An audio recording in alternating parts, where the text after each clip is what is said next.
And we speak now to our political editor, Mzwandile Mbeje, who is in Nazareth. So, Mzwandile, looking at those visuals, as they say, close but no cigar. Our colleagues trying to solicit some comment from former President Thabo Mbeki.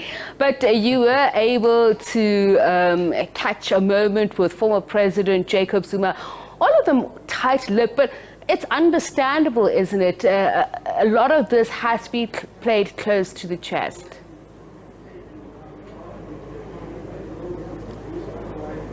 Absolutely, Tsepiso. I guess because the loudest voice today is the one that is the most silent. What do I mean by that? The voice that is being expressed is that of the vote.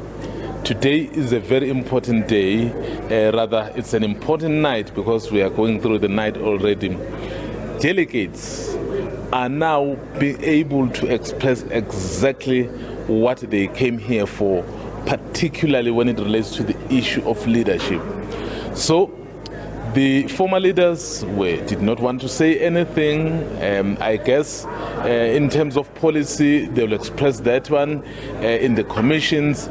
And of course, as we know, former President Jacob Zuma is also a delegate, a branch delegate, so he certainly will have the opportunity to vote. In fact, he has voted because I think they are just finalizing with a few delegates from Gauteng. So this is where we are today, and then the issue really of the day, or rather the night, is pretty much done, and we are being told by the ANC that we will reconvene tomorrow morning to then continue with the program. But you know, it's a piece of, before I close, there is a colleague, or rather a comrade from the Northwest who is very well known, and in fact just last week he is one of those 5 MPs that did not vote according to the party line, and I actually had the opportunity to speak to him, and that is Supra Mahumapelo. He's very, very well known, and he's just voted at the commission. In fact, he's been saying this, that he feels things are not going right in the ANC, but they will have their moment, and that moment is today. Mr. Mahumapelo, thanks for hijacking you. And yes, thank you. As long as today we don't talk party line, then that's okay. But of course, today I think you have the loudest voice in that you are able to express yourself, particularly on the leadership of the ANC. So have you voted? Are you comfortable? Are your forces going in the right direction? Yeah, I've just voted now, and I must say that the African National Congress internal democracy is vibrant, is strong, is exciting. We can't expect society to be excited about democracy processes in the country when we within the ANC, we don't have an exciting process. So it's an exciting process, it's peaceful. Members of the ANC are expressing their views in the manner in which they want. So who are you hoping tomorrow will be announced as the new president of the ANC? Well, we have been working very hard, I must say, quietly behind the scenes.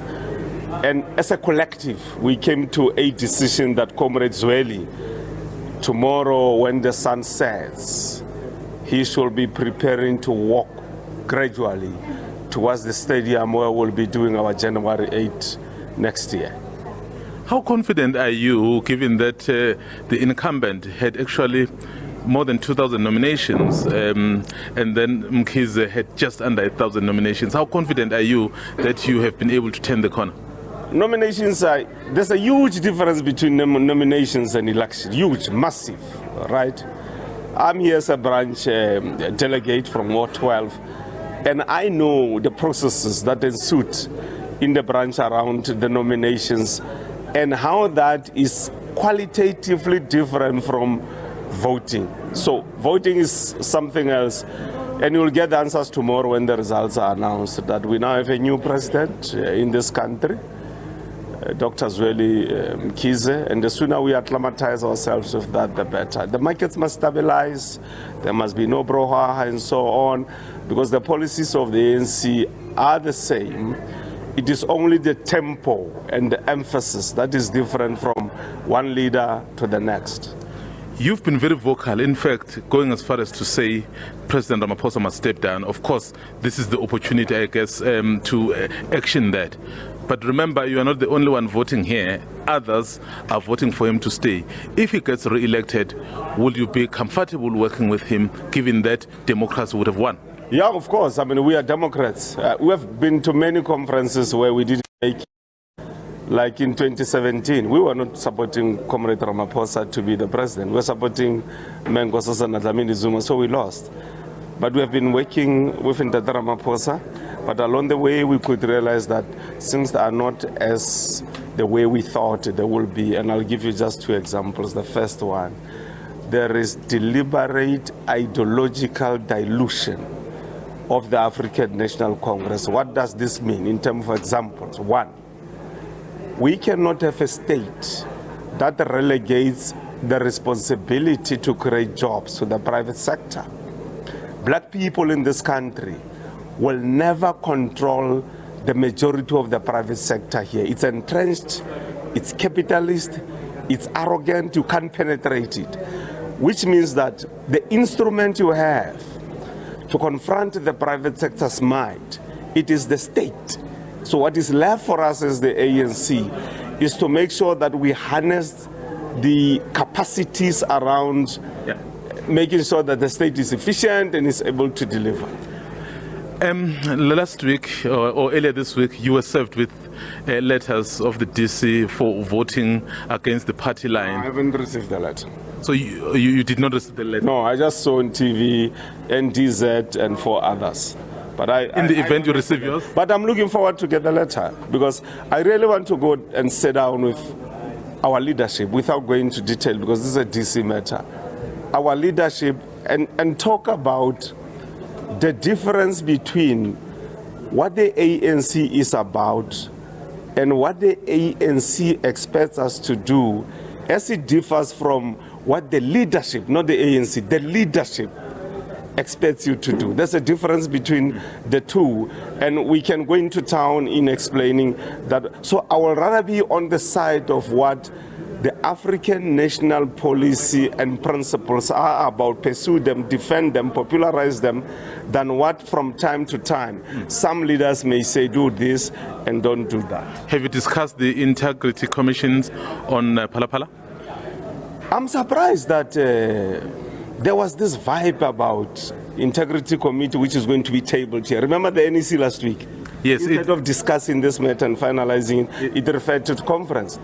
The report is not there. I mean, delegates have been said, but where is the report? Let's debate the report. Right? So what it was said, well, commissions, we'll see how we fuse it into organizational and so. But by right, because this is a serious matter, it could have been a standalone matter.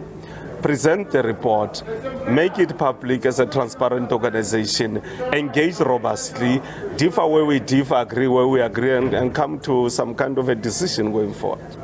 Well, thank you very much, Mr. Mahumapelo. Thank you.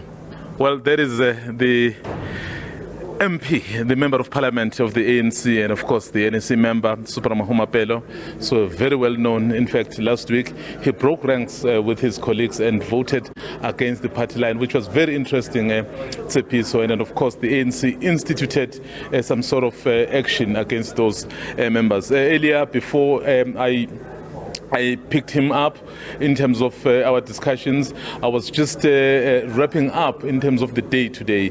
So it was voting for the top 7. It's no longer the top 6. As you know, they added a new position of the Deputy Secretary General. So the voting is almost concluded now. So there will be no further action tonight in terms of the activity. So we will reconvene here tomorrow morning at 9 o'clock. But what is really at stake is that people are looking forward to who will be elected into the top leadership, especially the president of the ANC. We know that when we came to Nasrec a few weeks ago, President Ramaphosa had a number of nominations, actually 2,000 nominations, and Zweli Mkhize had about 1,000 nominations. So Right now, what has been happening is that there's been a lot of lobbying, horse trading, and quite a number of things. In terms of who may come out the winner, it remains very, very, very tight. We've been speaking to a number of lobbyists.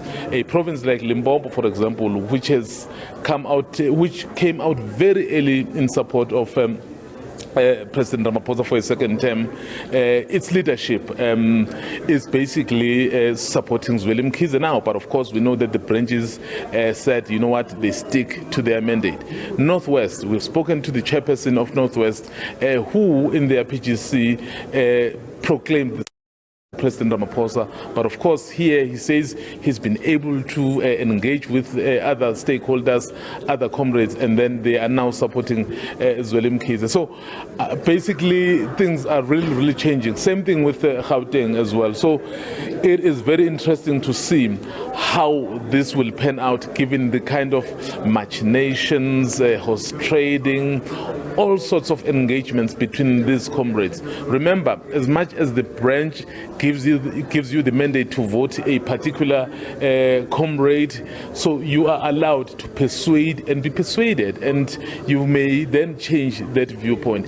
That is why it becomes very, very difficult to know who will emerge victorious, because you would find that your viewpoint or your perspective, as they like to call it, may have been influenced by other comrades at SABC. As you say, Mzwayi, we could be finding out the results within the next 8 or 9 hours. SABC political editor Mzwayi Mbeje just wrapping up there at Nasrec just on the hard developments